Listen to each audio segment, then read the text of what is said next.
LOC और PoK के पूरे क्षेत्र में इस वक्त सांसें थम चुकी हैं। हालात इतने तगड़े और विस्फोटक बन चुके हैं कि हर सेकंड नई बड़ी खबर सामने आ रही है। अब तक जो कुछ भी हुआ वह मानो सिर्फ प्रस्तावना भर था, क्योंकि अब जो कदम भारत ने उठाया है उसे अब तक का सबसे बड़ा और साहसिक और सबसे निर्णायक एक्शन कहा जा रहा है। पीओके की धरती पर पहली बार भारत ने इस पैमाने पर अपना परचम लहराया है। पहली बार भारत ने सिर्फ चेतावनी और बयान कूटनीतिक नोट तक खुद को सीमित नहीं रखा, बल्कि जमीनी स्तर पर उतर करके ऐसा कदम उठाया है जिससे चीन और पाक दोनों खेमे में भूचाल आ चुका है। सूत्रों के मुताबिक बड़ी खबर आ रही है, भारत की बीएसएफ की टुकड़ियां पीओके के भीतर लगभग 280 किलोमीटर क्षेत्र तक इस वक्त घुस चुकी है। या कोई छोटी मोटी घुसपैठ या सीमित ऑपरेशन नहीं, बल्कि अब तक का सबसे बड़ा भारत की तरफ से किया गया मोमेंट ऑपरेशन था, जो भारत की तरफ से पीओके के अंदर किया गया है। यह वही इलाका है जिसे अब तक चीन और पाक अपने इशारों पर नचाने की लगातार कोशिश कर रहे थे। एलओसी और पीओके के पूरे क्षेत्र में इस समय हालात बेहद तनावपूर्ण और असाधारण रूप से विस्फोटक बताए जा रहे हैं। ऐसा प्रतीत हो रहा है मानो इस पूरे इलाके की सांसें थम गई हों और हर गुजरते सेकंड के साथ एक नई बड़ी और चौंकाने वाली खबर सामने आ रही हो। अब तक जो कुछ भी घटित हुआ वह मानो किसी बड़ी कहानी की प्रस्तावना भर था, क्योंकि अब जिस तरह के कदम भारत की ओर से उठाए जाने की बात सामने आ रही है उसे अब तक का सबसे साहसिक, निर्णायक और अभूतपूर्व एक्शन कहा जा रहा है। यह घटनाक्रम केवल सीमित सैन्य गतिविधियों तक सीमित नहीं दिखता, बल्कि यह एक व्यापक रणनीतिक बदलाव का संकेत देता है जिसने पूरे क्षेत्रीय संतुलन को हिला कर रख दिया है। खास बात यह है कि पहली बार पीओके की धरती पर भारत ने इस स्तर और पैमाने पर अपनी मौजूदगी दर्ज कराई है, जो अब तक केवल कूटनीतिक चेतावनियों, बयानबाजी या सीमित जवाबी कार्रवाइयों तक ही सीमित रहती थी। बताया जा रहा है कि इस बार भारत ने केवल शब्दों तक खुद को सीमित नहीं रखा, बल्कि जमीनी स्तर पर उतरकर एक ऐसा कदम उठाया है जिसने न केवल पाकिस्तान बल्कि चीन के रणनीतिक हलकों में भी गहरी हलचल पैदा कर दी है। सूत्रों के हवाले से यह बड़ी खबर सामने आ रही है कि भारत की सीमा सुरक्षा बल बीएसएफ की टुकड़ियां पीओके के भीतर लगभग 280 किलोमीटर तक आगे बढ़ चुकी हैं। यदि यह दावा सही है तो यह किसी छोटी मोटी घुसपैठ या सीमित ऑपरेशन का मामला नहीं है, बल्कि यह अब तक का सबसे बड़ा और सुनियोजित सैन्य मूवमेंट माना जाएगा जो भारत की ओर से पीओके के अंदर किया गया है। यह कदम न केवल सैन्य दृष्टिकोण से महत्वपूर्ण है, बल्कि इसका राजनीतिक और कूटनीतिक प्रभाव भी दूरगामी हो सकता है। विशेषज्ञों का मानना है कि यह वही इलाका है जहां लंबे समय से पाकिस्तान और चीन अपनी रणनीतिक पकड़ मजबूत करने की कोशिश करते रहे हैं। इस क्षेत्र में इंफ्रास्ट्रक्चर निर्माण, सामरिक गतिविधियां और स्थानीय स्तर पर प्रभाव बढ़ाने के प्रयास लगातार जारी रहे हैं। ऐसे में भारत की इस कथित कार्रवाई को केवल एक सैन्य ऑपरेशन के रूप में नहीं देखा जा सकता, बल्कि यह एक स्पष्ट संदेश भी माना जा रहा है कि भारत अब अपने हितों की रक्षा के लिए अधिक आक्रामक और निर्णायक रुख अपनाने को तैयार है। इससे पहले भी कई बार सीमा पार तनाव की स्थिति बनी है, लेकिन इस स्तर पर जमीनी कार्रवाई की खबरें बेहद दुर्लभ रही हैं। इस घटनाक्रम ने अंतर्राष्ट्रीय स्तर पर भी ध्यान आकर्षित किया है। यदि वास्तव में इस तरह की कोई बड़ी सैन्य गतिविधि चल रही है तो इसका असर केवल भारत और पाकिस्तान तक सीमित नहीं रहेगा, बल्कि दक्षिण एशिया की समूची सुरक्षा स्थिति पर इसका प्रभाव पड़ सकता है। चीन का नाम भी इस संदर्भ में सामने आने से स्थिति और जटिल हो जाती है, क्योंकि क्षेत्रीय शक्ति संतुलन में उसका भी अहम योगदान है। ऐसे में यह देखना बेहद महत्वपूर्ण होगा कि आने वाले दिनों में अंतर्राष्ट्रीय समुदाय इस पर कैसी प्रतिक्रिया देता है और क्या कूटनीतिक स्तर पर कोई पहल देखने को मिलती है। हालांकि इन सभी दावों और खबरों के बीच एक महत्वपूर्ण पहलू यह भी है कि इस तरह की संवेदनशील सूचनाओं की स्वतंत्र पुष्टि हमेशा संभव नहीं होती। युद्ध या संघर्ष जैसे हालातों में सूचनाएं अक्सर तेजी से फैलती हैं, लेकिन उनमें अतिशयोक्ति या भ्रामक तत्व भी शामिल हो सकते हैं। इसलिए इन खबरों को सावधानी पूर्वक और संतुलित दृष्टिकोण से देखना जरूरी है। फिर भी जिस तरह का माहौल इस समय बताया जा रहा है वह निश्चित रूप से चिंताजनक है और यह संकेत देता है कि क्षेत्र में तनाव अपने चरम पर पहुंच सकता है। कुल मिलाकर एलओसी और पीओके से जुड़ी यह स्थिति केवल एक साधारण सीमा विवाद का मामला नहीं रह गई है, बल्कि यह एक व्यापक रणनीतिक टकराव का रूप लेती दिख रही है। भारत की ओर से उठाए गए कथित कदम, पाकिस्तान और चीन की संभावित प्रतिक्रियाएं और अंतर्राष्ट्रीय समुदाय की भूमिका, इन सभी कारकों पर आने वाले समय में नजर रखना बेहद आवश्यक होगा। इस पूरे घटनाक्रम ने यह स्पष्ट कर दिया है कि क्षेत्रीय राजनीति और सुरक्षा समीकरण तेजी से बदल रहे हैं और हर देश अपने अपने हितों की रक्षा के लिए नए नए कदम उठाने को तैयार है। ऐसे में यह समय संयम, सतर्कता और विवेकपूर्ण निर्णयों का है, ताकि किसी भी तरह की स्थिति को अनियंत्रित होने से रोका जा सके और क्षेत्र में स्थिरता बनाए रखी जा सके, जहां से भारत को लगातार अस्थिर करने की साजिशें रची जा रही थी। आज वही धरती भारत की सबसे बड़ी जवाबी कार्रवाई की इस वक्त गवाह बन रही है। खबरें जो बाहर आ रही हैं वह किसी बड़े युद्ध भूमि के दृश्य से कम नहीं लग रही हैं। बताया जा रहा है कि बीएसएफ की कई इलीट टुकड़ियां, विशेष बटालियन और अग्रिम मोर्चे पर लड़ने के लिए तैयार जवान व्यवस्थित तरीके से पीओके के अलग अलग अहम पॉइंट्स पर पहुंच चुके हैं। यह कोई आनन फानन में लिया गया भावनात्मक फैसला नहीं, बल्कि पिछले कई दिनों से कई स्तरों पर तैयारी की जा रही थी। उसका रणनीतिक हिस्सा इस वक्त खुलकर के बड़े एक्शन के रूप में सामने आया है, जिसमें भारत ने साफ तय कर दिया था पहले ही कि अगर चीन और पाक मिलकर के पीओके की धरती का इस्तेमाल भारत को घेरने की कोशिश करेंगे तो इस बार जवाब उसी जमीन के भीतर घुस करके दिया जाएगा। और इस वक्त वही सामने आ चुकी है।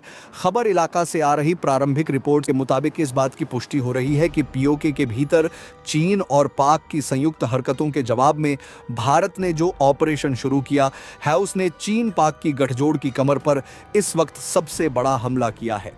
सबसे बड़ी तस्वीर सामने आ रही है वो यह है कि इस वक्त पीओके के कई सेक्टर में हालात आमने सामने की भीषण टकराव की स्थिति पर पहुंच चुके हैं। एक तरफ चीन और पाक की सेनाएं हैं जो अब तक पीओके की जमीन को एक सुरक्षित पिछलग्गू क्षेत्र की तरह इस्तेमाल कर रही थी, वहीं दूसरी तरफ भारत की बीएसएफ की टुकड़ियां हैं जो अब उसी जमीन पर खड़ी हो चुकी हैं डट करके।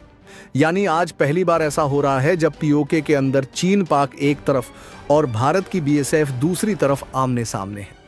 यह इतिहास का वह मोड़ है जहां अब गोलियां, तोपें, टैंक सीमा रेखा के इधर उधर नहीं, बल्कि उसी जमीन पर मुकाबला कर रहे हैं जिसके दशकों से अंतर्राष्ट्रीय समुदाय केवल विवादित मान करके टाल रहा था। अब इस विवाद शब्द को भारत ने अपने दम पर नई परिभाषा दे दी है। यह साफ संदेश है कि अगर इस जमीन का इस्तेमाल भारत को चुनौती देने के लिए किया जाएगा तो भारत उस चुनौती का जवाब उसी धरती पर वहीं जाकर के देगा। पीओके के भीतर से आ रही खबरें बता रही हैं कि कई सेक्टर में भयंकर झड़प की स्थिति बनी हुई है। फायरिंग की गूंज, गोले गिरने की आवाज, टैंकों की गड़गड़ाहट और ड्रोन की भनहट, इन सभी के बीच बीएसएफ के जवान बेहद संगठित सधे हुए अंदाज में आगे बढ़ रहे हैं। भारत की तरफ से यह सीमित दायरे की कार्यवाही नहीं, बल्कि एक सोची समझी बहुस्तरीय और दूरगामी रणनीति का हिस्सा बताया जा रहा है। इस ऑपरेशन की सबसे खास बात यह है कि इसे केवल सैन्य ताकत के दम पर नहीं, बल्कि सटीक इंटेलिजेंस तकनीकी बढ़त और महीनों से चली आ रही खुफिया तैयारी की मदद से अंजाम दिया गया है। आज का परिदृश्य भारतीय उपमहाद्वीप के सामरिक इतिहास में एक अत्यंत महत्वपूर्ण और संवेदनशील मोड़ के रूप में देखा जा रहा है, जहां पाकिस्तान अधिकृत कश्मीर पीओके की धरती पर प्रत्यक्ष रूप से सैन्य गतिविधियों की तीव्रता ने दशकों पुराने भू राजनीतिक समीकरणों को नई दिशा दे दी है। लंबे समय तक अंतर्राष्ट्रीय समुदाय इस क्षेत्र को केवल विवादित कहकर एक प्रकार की कूटनीतिक निष्क्रियता का परिचय देता रहा, किंतु वर्तमान घटनाक्रम यह संकेत देता है कि अब यह विवाद केवल कागजी या बयानबाजी तक सीमित नहीं रह गया है, बल्कि जमीनी स्तर पर वास्तविक शक्ति संतुलन के रूप में सामने आ रहा है। भारत की सीमा सुरक्षा बल बीएसएफ की सक्रिय और संगठित उपस्थिति चीन पाकिस्तान के संयुक्त रणनीतिक दबाव के समानांतर खड़ी दिखाई दे रही है, जो इस पूरे घटनाक्रम को और अधिक जटिल तथा बहुआयामी बना देती है। इस स्थिति का सबसे उल्लेखनीय पहलू यह है कि अब संघर्ष की रेखाएं पारंपरिक अंतर्राष्ट्रीय सीमाओं तक सीमित नहीं रह गई हैं, बल्कि उसी भूभाग पर केंद्रित हो गई हैं जिसे वर्षों से केवल कूटनीतिक विमर्श का विषय माना जाता रहा। यह बदलाव केवल सैन्य रणनीति का परिणाम नहीं है, बल्कि यह एक व्यापक राष्ट्रीय सुरक्षा दृष्टिकोण का संकेत है, जिसमें भारत ने यह स्पष्ट कर दिया है कि उसकी संप्रभुता और सुरक्षा को चुनौती देने वाले किसी भी प्रयास का उत्तर केवल रक्षात्मक नहीं, बल्कि आवश्यक होने पर आक्रामक और निर्णायक भी हो सकता है। इस संदर्भ में यह भी महत्वपूर्ण है कि भारत की कार्रवाई को केवल सीमित सैन्य प्रतिक्रिया के रूप में नहीं देखा जा रहा, बल्कि इसे एक दीर्घकालिक और बहुस्तरीय रणनीति का हिस्सा माना जा रहा है, जिसमें कूटनीति, खुफिया तंत्र, तकनीकी श्रेष्ठता और जमीनी सैन्य क्षमता का समन्वय स्पष्ट रूप से दिखाई देता है। पीओके के भीतर से प्राप्त सूचनाएं यह दर्शाती हैं कि कई सेक्टरों में अत्यधिक तनावपूर्ण स्थिति बनी हुई है, जहां निरंतर फायरिंग, गोलेबारी, टैंकों की आवाजाही और ड्रोन गतिविधियों ने युद्ध जैसे हालात उत्पन्न कर दिए हैं। इन परिस्थितियों में बीएसएफ के जवानों का अनुशासित और योजनाबद्ध तरीके से आगे बढ़ना यह दर्शाता है कि यह कोई आकस्मिक प्रतिक्रिया नहीं, बल्कि पूर्व नियोजित सैन्य अभियान का हिस्सा है। आधुनिक युद्धक रणनीतियों में खुफिया जानकारी की भूमिका अत्यंत महत्वपूर्ण होती है, और इस ऑपरेशन में भारत ने इसी पहलू का प्रभावी उपयोग किया है। महीनों से चल रही निगरानी, सटीक सूचना संग्रह और तकनीकी संसाधनों के समुचित उपयोग ने इस अभियान को एक उच्च स्तर की सामरिक सटीकता प्रदान की है। इसके अतिरिक्त इस पूरे घटनाक्रम में ड्रोन तकनीक और इलेक्ट्रॉनिक युद्धक क्षमता का उपयोग भी विशेष ध्यान आकर्षित करता है। आधुनिक युद्ध अब केवल पारंपरिक हथियारों तक सीमित नहीं रहा, बल्कि सूचना, संचार और तकनीकी प्रभुत्व भी उतना ही महत्वपूर्ण हो गया है। भारत ने इन सभी आयामों को ध्यान में रखते हुए अपनी रणनीति को विकसित किया है, जिससे यह स्पष्ट होता है कि यह कार्रवाई केवल वर्तमान परिस्थिति का उत्तर नहीं, बल्कि भविष्य के संभावित खतरों को ध्यान में रखते हुए तैयार की गई एक व्यापक सुरक्षा नीति का हिस्सा है। अंतर्राष्ट्रीय स्तर पर भी इस घटनाक्रम के दूरगामी प्रभाव देखने को मिल सकते हैं। जहां एक ओर कुछ देश इस स्थिति को लेकर चिंता व्यक्त कर सकते हैं, वहीं दूसरी ओर यह भी संभव है कि भारत की इस सक्रियता को उसकी क्षेत्रीय सुरक्षा नीति के एक सशक्त उदाहरण के रूप में देखा जाए। यह स्थिति वैश्विक शक्तियों के लिए भी एक संकेत है कि दक्षिण एशिया में सामरिक संतुलन तेजी से बदल रहा है, और इस परिवर्तन को अनदेखा करना अब संभव नहीं है। जिन रूट्स के भारत की टुकड़ियां आगे बढ़ रही हैं, वे रास्ते हैं जिनकी मैपिंग, मॉनिटरिंग और प्लानिंग पहले से ही तैयार की गई थी। हर मोड़, हर ऊंचाई, हर दरें और हर घाटी का पूरा ब्लूप्रिंट इस वक्त भारत के पास मौजूद है। उधर चीन और पाक के खेमे में इस ऑपरेशन ने हड़कंप मचा दिया है। जो पाक अब तक पीओके और एलओसी को लेकर के भारत की धमकाने की भाषा बोल रहा था, जो चीन अब तक पीठ पीछे पीओके की जमीन का इस्तेमाल करते हुए अपनी चालें चल रहा था, वहां के बेकसूर आम लोगों को निशाना बनाया जा रहा था, वहीं दोनों अचानक खुद को रक्षात्मक मुद्रा में घिरा हुआ महसूस कर रहे हैं। पीओके के उन ठिकानों से जहां कल तक भारत के खिलाफ नारे और धमकी भरे बयान निकल रहे थे, अब घबराहट भरी आवाजें आ रही हैं। कमांड सेक्टर में अफरा तफरी का माहौल है।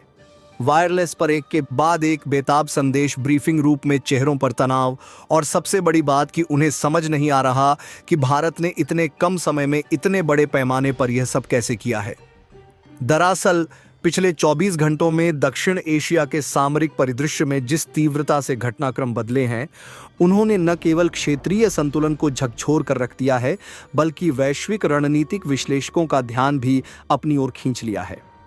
भारत द्वारा चीन को जारी किया गया कड़ा अल्टीमेटम केवल एक औपचारिक चेतावनी नहीं था, बल्कि वह एक स्पष्ट संकेत था कि नई दिल्ली अब पारंपरिक रक्षात्मक नीति से आगे बढ़कर सक्रिय और निर्णायक रणनीति अपनाने के लिए तैयार है। इस अल्टीमेटम के बाद चीन ने सार्वजनिक रूप से संयम दिखाने और पीछे हटने का संकेत जरूर दिया, लेकिन घटनाओं के गहरे विश्लेषण से यह स्पष्ट होता है कि यह केवल एक रणनीतिक छलावा था। उसी समय समानांतर मोर्चे पर पीओके पाक अधिकृत कश्मीर में गतिविधियां तेज कर दी गईं, जहां स्थानीय आबादी और रणनीतिक ठिकानों को निशाना बनाते हुए बड़े पैमाने पर सैन्य कार्रवाई की गई। यह कदम केवल क्षेत्रीय अस्थिरता बढ़ाने के उद्देश्य से नहीं था, बल्कि भारत को दबाव में लाने की एक सुनियोजित चाल भी प्रतीत होता है। भारत ने इस स्थिति को अत्यंत गंभीरता से लिया और स्पष्ट शब्दों में यह संदेश दिया कि यदि पीओके में रहने वाले कश्मीरियों की सुरक्षा से किसी भी प्रकार का समझौता किया गया तो भारत चुप नहीं बैठेगा। यह वही क्षण था जहां से घटनाओं ने निर्णायक मोड़ लिया। भारत ने न केवल कूटनीतिक स्तर पर कड़ा रुख अपनाया बल्कि जमीनी स्तर पर भी अभूतपूर्व तैयारी शुरू कर दी। जो भारत पहले केवल सीमाओं की रक्षा तक सीमित माना जाता था, उसने अब अपनी रणनीति में आक्रामकता और प्रहार क्षमता को शामिल कर लिया है। इस बदलाव ने विरोधियों की गणनाओं को पूरी तरह बदल दिया है। सूत्रों के अनुसार वर्तमान में पीओके के एक अत्यंत महत्वपूर्ण सेक्टर में हालात अत्यधिक तनावपूर्ण बने हुए हैं। इस क्षेत्र में चीन और पाकिस्तान की संयुक्त सैन्य तैनाती मौजूद है, जबकि दूसरी ओर भारत की बीएसएफ और अन्य सुरक्षा बल पूरी सतर्कता और युद्धक स्थिति में हैं। कई स्थानों पर दोनों पक्षों के बीच सीधी लाइन ऑफ साइट बनी हुई है, जिसका अर्थ है कि मामूली उकसावे पर भी स्थितिपूर्ण संघर्ष में बदल सकती है। मध्यम दूरी की फायरिंग की घटनाएं लगातार सामने आ रही हैं, जो यह दर्शाती हैं कि तनाव केवल सैद्धांतिक नहीं बल्कि वास्तविक और सक्रिय है। वहीं कुछ मोर्चों से नजदीकी मुठभेड़ों की खबरें भी आ रही हैं, जो इस संघर्ष की गंभीरता को और बढ़ा देती हैं। पाकिस्तान की सेना, जो लंबे समय से पीओके को अपनी स्ट्रेटेजिक डेप्थ मानकर अपेक्षाकृत निश्चिंत थी, अब अचानक एक नई वास्तविकता का सामना कर रही है। भारत की यह नई रणनीति उनके लिए अप्रत्याशित साबित हो रही है। अब यह स्पष्ट हो चुका है कि भारत केवल सीमांत चौकियों की रक्षा तक सीमित नहीं है, बल्कि आवश्यकता पड़ने पर वह गहराई में जाकर जवाब देने की क्षमता और इच्छा शक्ति दोनों रखता है। इस परिवर्तन ने न केवल पाकिस्तान बल्कि चीन को भी पुनर्विचार करने के लिए मजबूर कर दिया है। विश्लेषकों का मानना है कि भारत की यह कार्रवाई केवल एक सैन्य प्रतिक्रिया नहीं है, बल्कि यह एक व्यापक रणनीतिक संदेश भी है। एक ऐसा संदेश जो यह स्पष्ट करता है कि भारत अब अपनी संप्रभुता और नागरिकों की सुरक्षा के लिए किसी भी स्तर तक जाने को तैयार है। यह बदलता हुआ भारत है जो केवल प्रतिक्रिया नहीं देता बल्कि पहल भी करता है। इस घटनाक्रम ने यह भी दिखा दिया है कि आधुनिक युद्ध केवल सीमाओं तक सीमित नहीं होते, बल्कि वे मनोवैज्ञानिक, कूटनीतिक और सूचना युद्ध के स्तर पर भी लड़े जाते हैं। वर्तमान स्थिति अत्यंत संवेदनशील बनी हुई है और आने वाले समय में यह देखना महत्वपूर्ण होगा कि क्या यह तनाव व्यापक संघर्ष में बदलता है या कूटनीतिक प्रयासों के माध्यम से इसे नियंत्रित किया जाता है।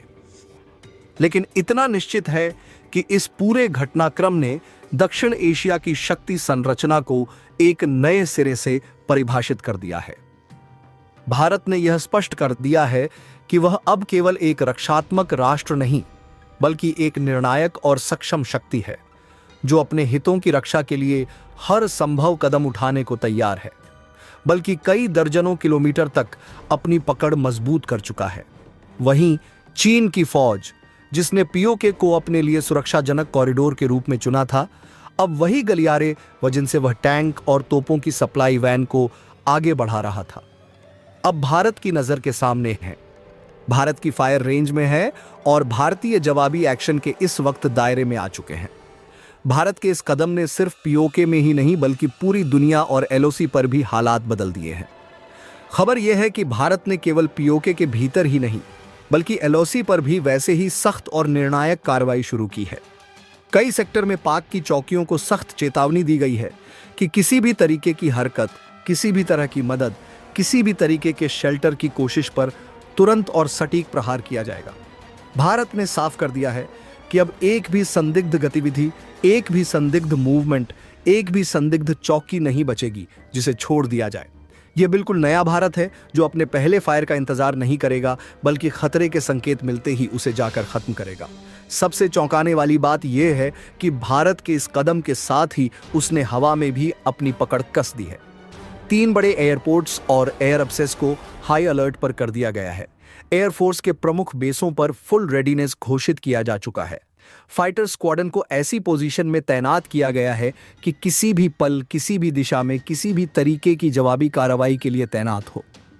भारत ने स्पष्ट संकेत दिया है कि अगर चीन या पाक की तरफ से हवा के रास्ते कोई रिटेलिएशन, कोई घुटपस या फिर कोई मिसाइल या एयर स्ट्राइक की कोशिश हुई तो उसका जवाब केवल डिफेंसिव नहीं बल्कि इतने ताकतवर तरीके से दिया जाएगा कि आगे से कोई भी तरह की गलती करने से पहले 100 बार सोचेगा। भारत की हालिया सैन्य, कूटनीतिक और रणनीतिक सक्रियता को केवल एक तात्कालिक प्रतिक्रिया के रूप में देखना वास्तविक स्थिति का अत्यधिक सरलीकरण होगा। वर्तमान परिदृश्य में आसमान में तैनात airborne early warning system AEW&C, जमीन पर सक्रिय ग्राउंड बेस्ड रडार और इनके साथ समन्वित इंटीग्रेटेड एयर डिफेंस नेटवर्क का पूर्ण सक्रिय मोड में होना इस बात का स्पष्ट संकेत है कि भारत ने यह कदम अत्यंत सूझबूझ, दीर्घकालिक रणनीतिक मूल्यांकन और बहुस्तरीय खुफिया विश्लेषण के आधार पर उठाया है। यह कोई आकस्मिक या भावनात्मक निर्णय नहीं बल्कि एक सुविचारित और योजनाबद्ध कार्रवाई है जिसकी जड़ें लंबे समय से पाकिस्तान अधिकृत कश्मीर POK में स्थानीय कश्मीरी आबादी पर हो रहे व्यवस्थित अत्याचारों में निहित हैं। भारत ने अंतर्राष्ट्रीय मंचों, विशेष रूप से संयुक्त राष्ट्र में बार बार इस विषय को उठाते हुए यह स्पष्ट किया था कि POK में हो रही गतिविधियां केवल एक द्विपक्षीय या क्षेत्रीय विवाद का हिस्सा नहीं है बल्कि वे व्यापक मानवाधिकार उल्लंघनों का उदाहरण हैं जो वैश्विक चिंता का विषय होना चाहिए। भारत द्वारा प्रस्तुत किए गए साक्ष्यों में यह दर्शाया गया कि POK के स्थानीय निवासियों को जबरन उनके घरों से विस्थापित किया गया, उनकी बस्तियों को अचानक खाली करवाया गया और उन्हें सैन्य गतिविधियों में मानव ढाल के रूप में इस्तेमाल किया गया। इस प्रकार की कार्रवाइयां न केवल अंतर्राष्ट्रीय मानवाधिकार कानूनों का उल्लंघन करती हैं बल्कि जिनेवा कन्वेंशन जैसे वैश्विक मानकों के भी विपरीत हैं। भारत ने यह भी आरोप लगाया कि इन कार्रवाइयों में चीन और पाकिस्तान की संयुक्त भूमिका रही है जिसमें सामरिक लाभ प्राप्त करने के उद्देश्य से नागरिक आबादी को जोखिम में डाला गया। यह स्थिति केवल क्षेत्रीय स्थिरता के लिए खतरा नहीं बल्कि अंतर्राष्ट्रीय शांति और सुरक्षा के लिए भी गंभीर चुनौती के रूप में उभरती है। भारत की चेतावनी स्पष्ट थी, यदि POK के कश्मीरियों के खिलाफ अत्याचार जारी रहते हैं और उन्हें किसी तीसरे देश के खिलाफ रणनीतिक उपकरण के रूप में उपयोग किया जाता है तो भारत मूक दर्शक नहीं बना रहेगा। आज की स्थिति में भारत द्वारा उठाया गया कदम उसी चेतावनी का प्रत्यक्ष क्रियान्वयन है। जब भारतीय सीमा सुरक्षा बल BSF की टुकड़ियां POK के भीतर रणनीतिक रूप से महत्वपूर्ण क्षेत्रों में प्रवेश करती हैं और चीन पाकिस्तान की संयुक्त तैनाती के आमने सामने खड़ी होती हैं तो यह केवल एक सैन्य चाल नहीं बल्कि एक सशक्त राजनीतिक और कूटनीतिक संदेश भी है। यह संदेश यह दर्शाता है कि भारत अपनी संप्रभुता, क्षेत्रीय अखंडता और मानवीय मूल्यों की रक्षा के लिए किसी भी स्तर तक जाने को तैयार है। इस घटनाक्रम के बाद अंतर्राष्ट्रीय स्तर पर तीव्र प्रतिक्रिया देखी गई है। संयुक्त राष्ट्र में आपात चर्चाएं शुरू हो गईं, विभिन्न देशों के राजनयिकों के बीच गहन विचार विमर्श होने लगा और अंतर्राष्ट्रीय मीडिया में इस मुद्दे ने प्रमुखता प्राप्त कर ली। वैश्विक शक्ति संतुलन, एशिया में सामरिक समीकरण और भारत चीन पाकिस्तान त्रिकोणीय संबंधों पर नए सिरे से विश्लेषण शुरू हो गया। कई देशों ने संयम बरतने की अपील की जबकि कुछ ने मानवाधिकार उल्लंघनों की जांच की मांग उठाई। इस पूरे परिदृश्य में भारत ने अपनी स्थिति को स्पष्ट और दृढ़ रखा है। उसने कहा है कि यह कार्रवाई रक्षात्मक और मानवीय आधार पर की गई है, न कि आक्रामक विस्तारवाद के उद्देश्य से। भारत की रणनीति का एक महत्वपूर्ण पहलू यह भी है कि उसने सैन्य कार्रवाई के साथ साथ सूचना युद्ध और कूटनीतिक संचार को भी समान महत्व दिया है।